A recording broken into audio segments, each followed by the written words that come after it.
do tempo do fim. Sinais do tempo do fim. E saindo ele do templo, disse-lhe um dos seus discípulos: Mestre, olha que pedras e que edifícios. E respondendo Jesus disse-lhe: Vê estes grandes edifícios? Não ficará pedra sobre pedra que não seja derrubada. E assentando-se ele no Monte das Oliveiras, defronte do templo, Pedro, Tiago, João e André lhe perguntaram em particular: Dize-nos quando serão essas coisas e que sinal haverá quando todas elas estiverem para se cumprir. E Jesus respondeu-lhes, começou a dizer: Olhai para que ninguém vos engane, porque muitos virão em meu nome dizendo: Eu sou o Cristo, e enganarão a muitos. E quando os ouvirdes de guerra e de rumores de guerras, não vos perturbeis, porque assim deve acontecer, mas ainda não será o fim. Porque se levantará nação contra nação e reinos contra reino. Haverá terremotos em diversos lugares e haverá fomes e tribulações. Estas coisas são o princípio das dores. Mas olhai por vós mesmos, porque vos entregarão aos concílios e às sinagogas, sereis açoitados e sereis apresentados perante os presidentes e reis, por amor de mim, para lhes servir de testemunho. Mas importa que o evangelho seja primeiramente pregado entre todas as gentes. Quando, pois, vos conduzir e vos entregar, e não estejais solícitos de antemão pelo que haveis de dizer, nem premediteis, mas o que vos for dado naquela hora, isso falai, porque não sois vós o que falais, mas o Espírito Santo. O irmão entregará à morte o irmão, e o pai ao filho. Levantar-se-ão filho contra os pais, e os farão morrer. E sereis odiados por todos, por amor do meu nome. Mas quem perseverar até o fim, este será salvo. Ora, quando vos virdes a abominação do assolamento, que foi predito por Daniel, o profeta, estar onde não deve estar, quem lê entenda.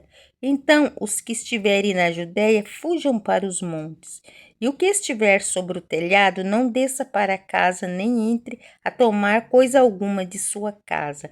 E o que estiver no campo não volte atrás para tomar as suas vestes. Mas ai das grávidas e das que criarem naqueles dias. Orai, pois, para que a vossa fuga não suceda no inverno, porque naqueles dias haverá uma aflição tal qual nunca houve desde o princípio da criação que Deus criou até agora, nem jamais haverá. E se o Senhor não abreviasse aqueles dias, nenhuma carne se salvaria, mas por causa dos eleitos que escolheu, abreviou aqueles dias. E então, se alguém vos disser, eis aqui o Cristo, ou ele ou ali, não acrediteis, porque se levantarão falsos cristos e falsos profetas, e farão sinais e prodígios para enganar, e se for possível, até os escolhidos. Mas vós vede, eis que de antemão vos tenham dito tudo. Sinais da segunda vinda.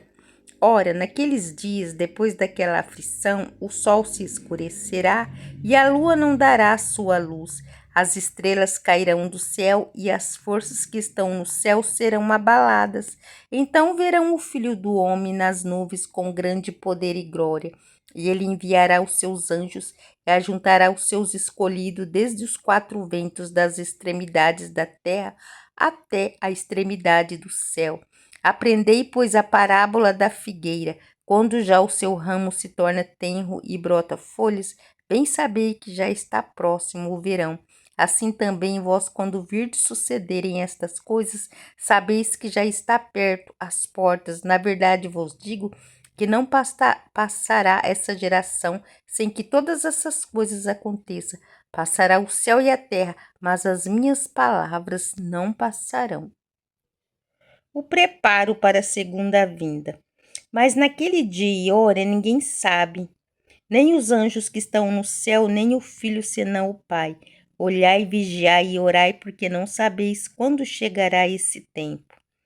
É como se um homem, partindo para fora da terra, deixasse a sua casa e desse autoridade aos seus servos, a cada um a sua obra, e mandasse ao porteiro que vigiasse.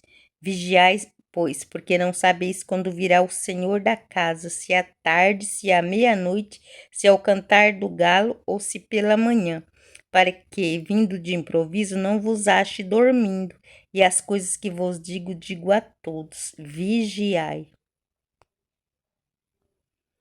E dali a 2 dias era a Páscoa e a festa dos pães ázimos. E os principais dos sacerdotes e os escribas buscavam como o prenderia com dolo e o mataria, mas eles diziam: não na festa, para que porventura não se faça alvoroço entre o povo.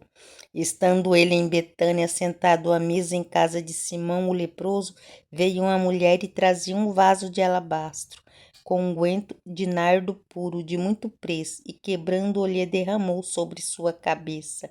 E alguns houve que em si mesmos se indignarem e disseram: para que se fez este desperdício de unguento? Porque poderia vender-se por mais de 300 dinheiros e dá-la aos pobres, e bramavam contra ela. Jesus, porém, disse: deixai, porque a molestais. Ela fez uma boa obra. Sempre tendes os pobres convosco, e podeis fazer-lhes bem, quando quiserdes, mas a mim nem sempre me tendes. Esta fez o que podia, antecipou-se a ungir o meu corpo para a sepultura. Em verdade vos digo que em todas as partes do mundo, onde este evangelho for pregado, também o que ela fez será contado para sua memória. E Judas Iscariote, um dos 12, foi ter com os principais dos sacerdotes para lhe entregar. E eles, ouvindo folgar e prometer dar-lhe dinheiro, e buscava como entregaria em ocasião oportuna. A Santa Ceia. E no primeiro dia dos pães ázimos, quando sacrificavam a Páscoa, disseram-lhe os discípulos: aonde queres que vamos fazer os preparativos para comer a Páscoa? E enviou 2 dos seus discípulos e disse-lhes: ide à cidade, e um homem que leva um cântaro de água vos encontrará, segui-lo. E onde quer que entrar, dizei ao senhor da casa: o mestre diz: onde está o aposento em que hei de comer a Páscoa com os meus discípulos? E ele vos mostrará um grande cenáculo mobilado e preparado. Preparai ali. E saindo seus discípulos foram à cidade e acharam como lhes tinha dito, e prepararam a Páscoa. E chegando à tarde, foi com os 12. E quando estavam sentados ao comer, disse-lhe Jesus: em verdade vos digo que um de vós que comigo come há de me trair. E eles começaram a entristecer-se e dizer-lhe um após outro: sou eu?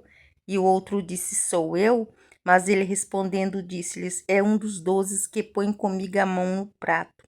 Na verdade, o Filho do Homem vai, como dele está escrito, mas ai daquele homem por quem o Filho do Homem é traído. Bom seria para o tal homem não haver nascido. E comendo eles, tomou Jesus pão e abençoando, partiu e deu-lhe e disse: tomai e comei, isto é o meu corpo. E tomando o cálice, dando graças, deu-lhe, e todos beberam dele. E disse-lhes: isto é o meu sangue, o sangue do Novo Testamento, que por muitos é derramado. Em verdade vos digo que não beberei mais do fruto da vide, até aquele dia em que eu beber de novo no reino de Deus. E tendo cantado o hino, saíram para o monte das oliveiras. Pedro é advertido, e disse-lhe Jesus: todos vós esta noite vos escandalizareis em mim, porque está escrito: ferirei o pastor e as ovelhas se dispersarão. Mas depois que eu houver ressuscitado, irei adiante de vós para a Galileia. E disse-lhe Pedro: ainda que todos se escandalizem, nunca porém eu.